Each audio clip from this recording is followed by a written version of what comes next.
and CNN in 2003 both reported how he told friends and family of a recurring dream where he walks the earth as our ruler, and of a 50-year plan he had as a young man to become world ruler. In 1990, he told U.S. News and World Report, "My relationship to power and authority is that I'm all for it. People need somebody to watch over them. 95% of the people in the world need to be told what to do and how to behave."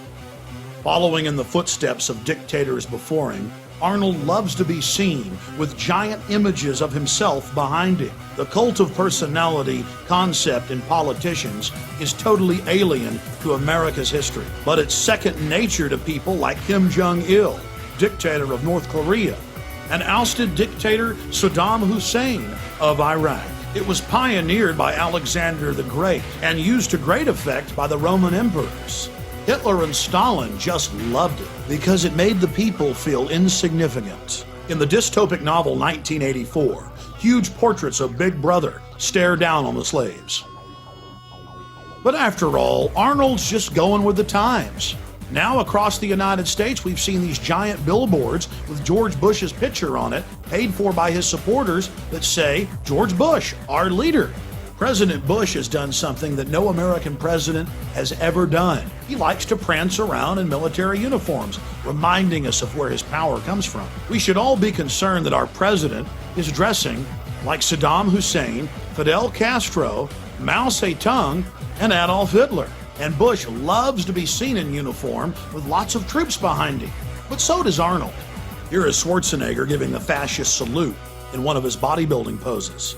A trick the pro-Schwarzenegger press likes to play on the people is to focus on his father and then go, well, he can't help it if his father was an SS officer. What they don't like to focus in on is Nazi war criminal Kurt Waldheim, who was Secretary General of the United Nations. At his wedding to Maria Shriver in 1986, in front of a massive press in attendance, he said the following: "My friends don't want me to mention Kurt's name because of all the recent Nazi stuff and the UN controversy, but I love him, and Maria does too, and so thank you, Kurt." Here's a photo of Arnold Schwarzenegger with Kurt Waldheim in Austria in 1999. Kurt Waldheim was an elite Nazi as well, an officer in the SS. He hunted down American soldiers in Serbia and killed them. An article in '92 in Spy magazine reported on how Arnold liked to give away recordings of Adolf Hitler to friends in California. It also reported on how he loved to give the Sieg Heil salute. Former Mr. Universe Rick Wayne went public and talked about how Arnold loved to call black people the N-word and said they couldn't run or do anything, and how he went on to say that blacks were basically worthless to society. A second champion black bodybuilder, Robbie Robinson, went public. And in his testimony, he talked about a public event in front of thousands of people where Arnold in 1978 began screaming, "Down with the N-words, down with the blacks, subhuman, you people can't run the country." It goes on, but the mainstream media ignores it. Arnold's barbaric treatment of women is legendary, and he's publicly apologized for it. The reason this is so important is it shows a total lack of control. He's a wild man. More important is his love of domination. He loves to degrade underlings. Arnold has never challenged a 2001 Premier magazine article where he reportedly makes unattractive members on set get on their knees and call themselves ugly dogs. He reportedly revels in humiliating people until they cry. Not only is he a man after the elite's own heart, loving to dehumanize, he's totally compromised. If we know about all of these skeletons, imagine how many are still in the closet. In a sit-down interview Arnold gave We magazine, he talked about drug use and sex orgies. The elite just loves that. Total control over their puppet. Then there's all the publicly available gay porn. That's right, in gay porno mags, Arnold's done some spreads. But on top of it, there's the private collections of people like Robert Mapplethorpe, who was a pioneer in hardcore homosexual pornography. One of the biggest problems in Arnold's portfolio of horrors is his admitted use of anabolic steroids. Anabolic steroids, especially heavy use, can permanently change one's psychological makeup. He's also been a poster child for steroid use that has been a ravage on the youth of America. But being a bad role model is nothing compared to the psychological effects that include mania, roid rage, extreme aggression, delusions of grandeur. This is what testosterone and its derivatives cause. It's in the medical handbooks. So let's look at this again. An individual who says he wants to be a dictator, who reportedly hands out recordings of Adolf Hitler's speeches, who openly promotes admitted Nazis like Kurt Waldheim after they're exposed as Nazis and doesn't apologize about it, now wants to be our president. And he's taken a drug that can permanently alter the chemistry of the brain, making you domineering and aggressive and delusional.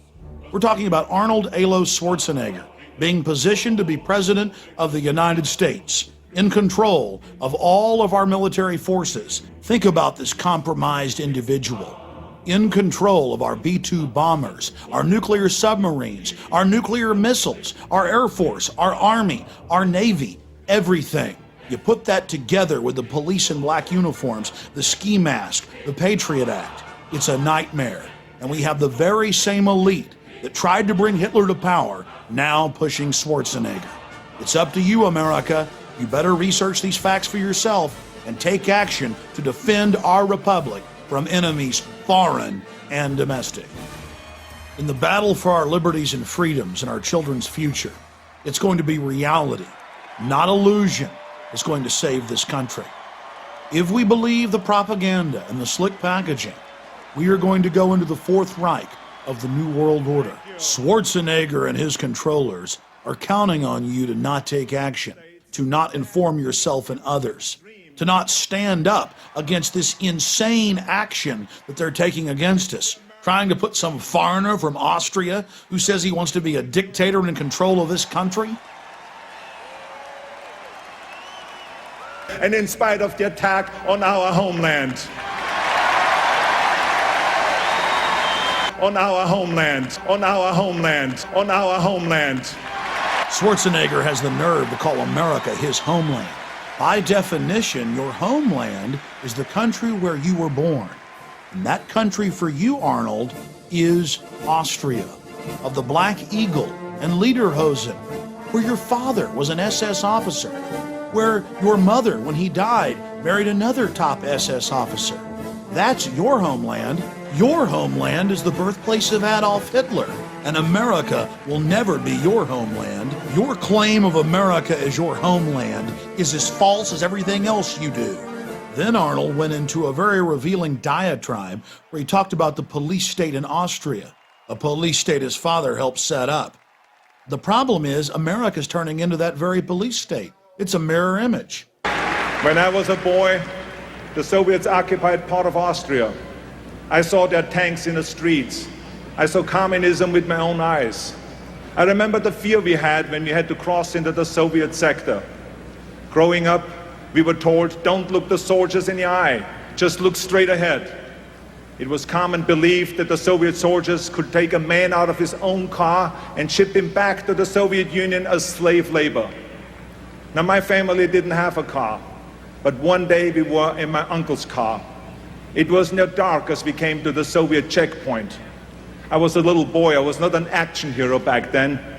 But I remember how scared I was that the soldiers would pull my father or my uncle out of the car and I would never see them again. My family and so many others lived in fear of the Soviet boot. Well, Arnold, now America imprisons more people than any other country on the face of the earth. And American children grow up in the high-tech police state that your masters have built. After winning the rigged election against his cousin John Kerry, Bush said that he had political capital. He went on to explain that that meant he could do whatever he wanted to. Look at the number of uniformed personnel, all of them armed. It's estimated there are 60,000 armed and uniformed members of law enforcement here. roughly one police officer or soldier tasked to this duty per every 4 or 5 spectators, the highest ratio in history. You've driven around this city, Chris, the last couple of days. Brian and I were talking about it. It was close to an armed camp. Ladies and gentlemen, the